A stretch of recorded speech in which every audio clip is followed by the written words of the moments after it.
దేవుడి ఈ స్థలంలో మాట్లాడుతూ అంటాడు, వారి పూర్వీకులను బట్టి వారి పిల్లలను నేను జ్ఞాపకం చేసుకుంటా.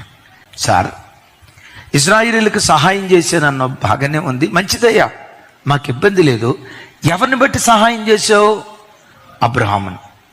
ఇప్పుడు నువ్వు సహాయం చేసిన ఇశ్రాయేలీయులకు అబ్రహాముకు ఎన్ని సంవత్సరాల కాల వ్యవధి ఉందో చెప్తారా?